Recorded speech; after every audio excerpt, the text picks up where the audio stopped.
सूखे मूवी देखने में मजा नहीं आ रहा, आरोही को कुछ चटपटा चाहिए। ऐसा कहकर आरोही किचन में आती है और जहाँ उसकी माँ मनीषा गर्मी में खाना बना रही होती है।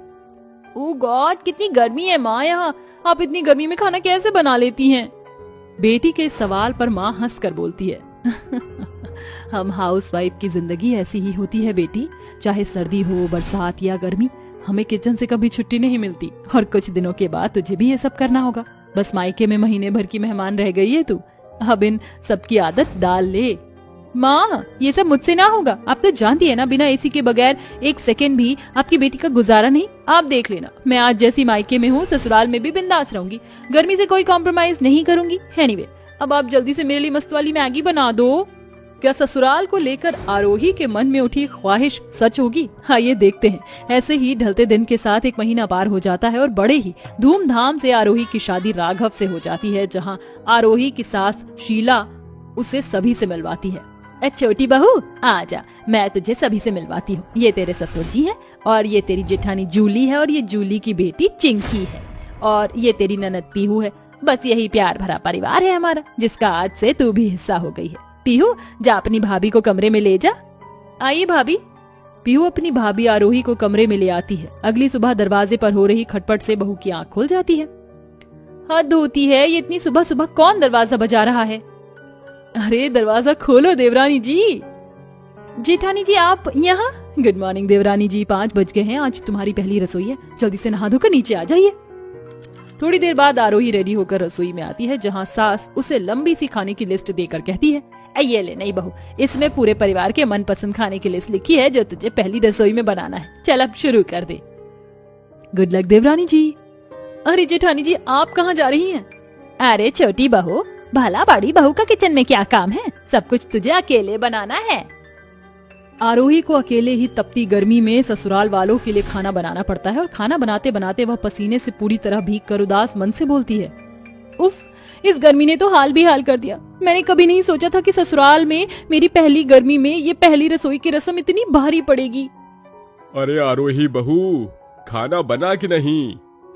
ये सही है, मैं ये गर्मी और पसीनों से नहा चुकी हूँ, मगर मेरे ससुराल वालों को सिर्फ खाने की पड़ी है। ऐसा बोलते हुए बेचारी बहू अपने मायके की जिंदगी याद करने लगती है। आरोही घर में एंट्री करते हुए सोफे पर बैठकर नखरे करती हुई बोलती है, ओह गॉड, ये गर्मी का महीना आता ही क्यों है? माँ प्लीज 1 ग्लास चिल्ड पानी ले आना। ये ले बेटी पानी। Oh thank you so much मेरी प्यारी माँ, गर्मी के कारण मेरा गला सूख रहा था। इसके बाद मनीषा अपने आंचल से आरोही के माथे का पसीना पोंछकर कहती है, पसीने से लथपथ हो गई है तू, जा जाकर कमरे में बैठ, मैंने एसी चालू कर दिया है और मैं खाना लेकर आती हूँ। आरोही अपनी मायके की यादों में खोई हुई थी, तभी पीहू किचन में आकर बेचारी बहू पर चढ़ बैठती है। भाभी कहाँ खोई हुई हैं आप? वहाँ सभी खाने के वेट में बैठे हैं, जल्दी हाथ चलाइए। अरे ननद जी नाराज क्यों होती हो, बस खाना रेडी है, तुम चलो लाती हूँ। ससुराल वालों को खाना खिलाकर आरोही खुद खाए बिना कमरे में जाकर एसी चलाकर गहरी सांस भरकर कहती है, अब जाकर जान में जान आई है। जैसे ही आरोही की आंख लगती है, उसकी कंजूस सास शीला कमरे में आकर एसी पंखा दोनों बंद कर देती है, जिससे बहू जाग जाती है। क्या हुआ सासू माँ, आपने एसी क्यों बंद कर दिया? अरे नहीं बहू, अभी इतनी गर्मी थोड़ी हो रही है जो तुझे अभी से एसी की हवा चाहिए। 4 बज गए हैं, अपने ससुराल वालों को शाम की चाय तो पिला दे। जी माँ जी। अपनी सास की मक्खरता देखकर आरोही की आंखें भर आती हैं और उसकी आंखों के आगे मायके की याद झांकने लगती है। सुबह के 11 बज चुके थे, मगर आरोही अभी मजे से फुल स्पीड में एसी चलाकर सो रही थी। तभी उसकी माँ मनीषा पंखा एसी बंद करके झाड़ू लगाने लगती है, जिससे आरोही गर्मी के मारे अपनी माँ पर चिल्ला पड़ती है, क्या माँ एसी क्यों बंद कर दिया, गर्मी लग रही है। अरे बस 2 मिनट आरोही, झाड़ू लगाकर चला देती हूँ, देख 11 बज चुके हैं। ओह माँ 11 ही तो बजे हैं, और ये झाड़ू झंझट आपकी बेटी की नींद से बढ़कर है क्या? मुझे गर्मी लग रही है। हाँ ठीक है, अब गुस्सा मत कर, ले चला दी तेरी एसी, कर ले अपनी नींद पूरी, तेरे उठने के बाद ही मैं सफाई करूंगी। अपने मायके में जी गई आजाद जिंदगी को याद करके बहू रोते हुए बोलती है, वो दिन भी क्या दिन थे जब मैं मायके में अपनी मनमर्जी की जिंदगी जिया करती थी।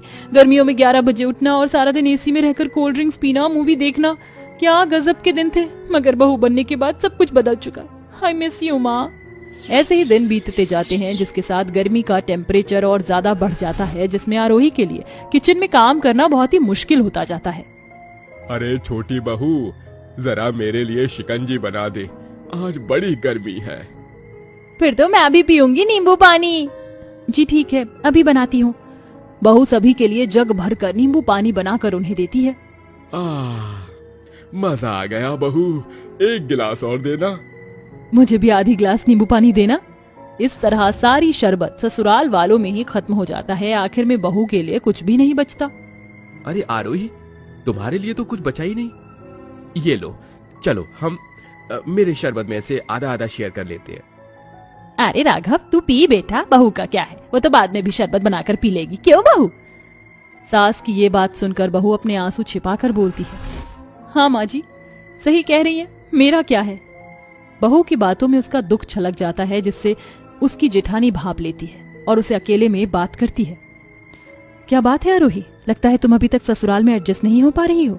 बहू हूं ना, इसलिए समझ सकती हूँ, मगर जब एक लड़की बहू बनती है तो उसका एक मन मायके के उन खूबसूरत यादों में खोया रहता है जहां वह अपने हिसाब से रहती है। अपनी जेठानी की इस बात पर आरोही कहती है, जेठानी जी, बहू बनने के बाद ससुराल में ये पहली गर्मी है जिसमें मैं अपनी मर्जी से नहीं रह सकती। पता है, जब मैं अपने मायके में थी तो गर्मियों में 11 बजे से पहले नहीं उठती थी और मैं अपने कंफर्ट के अनुसार कपड़े पहनती थी और मुझे हमेशा से एसी की हवा की आदत रही है। गर्मी के मारे मैं कभी किचन में कदम नहीं रखती थी, मगर बहू बनने के बाद पहले जैसा कुछ भी नहीं रह गया। आरोही की ये सारी बातें उसकी सास शीला सुन लेती है और अगले दिन शीला खुद से खाना बनाती है। गुड मॉर्निंग छोटी बहू, चला जा नाश्ता कर ले। मगर माँ जी, नाश्ता किसने बनाया? बहू, आज सब कुछ तेरी सास ने बनाया है। मगर इसकी क्या जरूरत थी माँ जी? जरूरत थी बहू, तू भी तो गर्मी के भपके में पसीने से तर होकर हमारे लिए खाना बनाती है, मगर अब तेरी सास और बड़ी बहू तेरा हाथ बटाएंगी और मैंने तेरे लिए हल्की साड़ी और कॉटन की कुर्तियां मंगवा दी हैं। अब तू गर्मी में वही पहनना और हाँ, जितना मन चाहे एसी पंखा चलाना, ठीक है? अपनी सास का बदला मिजाज देखकर आरोही बहुत खुश होती है। आखिर वो भी तो यही चाहती थी कि उसके ससुराल वाले उसको समझ सके। उस दिन के बाद से बहू की ससुराल में गर्मियां अच्छे से गुजरने लगी, जिसका श्रेय आरोही की सास शीला देवी थी, जिसने वक्त रहते सास बहू की उलझन भाप ली थी, क्योंकि सास भी कभी बहू थी।